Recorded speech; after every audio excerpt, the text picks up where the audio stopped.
আমাদের হাতে যখন সময়ের অভাব থাকে তো তখন আমরা ভাবি যে লাঞ্চটা কিভাবে সারবো বা কী বানাবো যে তাড়াতাড়ি হয়ে যাবে। তো সেরকমই একটা রান্না আপনাদের সঙ্গে শেয়ার করতে চলেছি। তো খুবই সহজ রান্নাটা। তো রান্নাটা হচ্ছে আলু পোস্ত, আর সেটা আমি করব প্রেসার কুকারে। খুব তাড়াতাড়ি হয়েও যাবে, খেতেও খুব দুর্দান্ত লাগবে। তো আমি প্রেসার কুকারে কিভাবে আলু পোস্তটা করলাম চলুন দেখা যাক। তো প্রথমে আমি গ্যাসের মধ্যে প্রেসার কুকারটা বসিয়ে দিলাম। তো আমি ছোট প্রেসার কুকারেই করলাম, যেহেতু আমি আলু পোস্তটা অল্প পরিমাণেই করব। তো আপনারা আপনাদের পরিমাণ মতো প্রেসার কুকার ইউজ করবেন।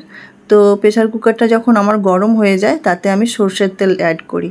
সর্ষের তেল দিয়েই আমি পোস্তটা করব, কারণ পোস্তটা সর্ষের তেল ছাড়া ভালো লাগে না। তারপর আমি তাতে 5 ফোড়ন অ্যাড করে দেবো। 5 ফোড়নটা যখন একটু ভাজা ভাজা হয়ে যাবে, গন্ধ বেরোবে সুন্দর, তো তাতে আমি কেটে রাখা চৌকো চৌকো করে আলুটা দিয়ে দেবো। দিয়ে আলুটা দিয়ে ভালো করে নাড়াচাড়া করব। তো খুব বেশি ভাজার দরকার নেই, যেহেতু প্রেসার কুকারে সিটি দেবো। তো অল্প একটু নাড়াচাড়া করে তাতে আমি নুন অ্যাড করলাম। নুনটা অ্যাড করার পর ভালো করে মিশিয়ে নিলাম নুনটা আলুর মধ্যে।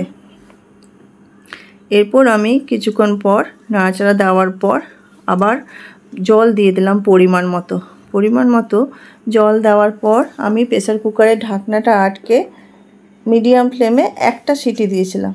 তো সিটি দিয়ে আমি সেভাবেই রেখে দিয়েছিলাম। যখন সিটি দেওয়ার পর ঠান্ডা হয়ে যায় তো ঢাকনাটা আমি খুলে দেওয়ার পরে বেটে রাখা পোস্ত আমি মিশিয়ে দিলাম। পোস্তটা দিয়ে ভালো করে নাড়াচাড়া দিয়ে মিশিয়ে নিতে হবে আলুর সাথে।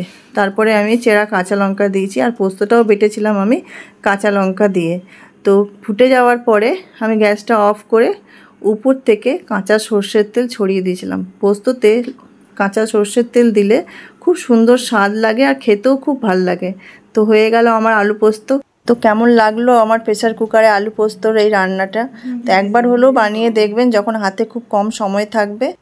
রান্নাটা প্রথম থেকে শেষ অবধি দেখার জন্য আপনাদেরকে অসংখ্য ধন্যবাদ। ভিডিওটা ভালো লাগলে লাইক, কমেন্ট আর শেয়ার করার অনুরোধ রইল।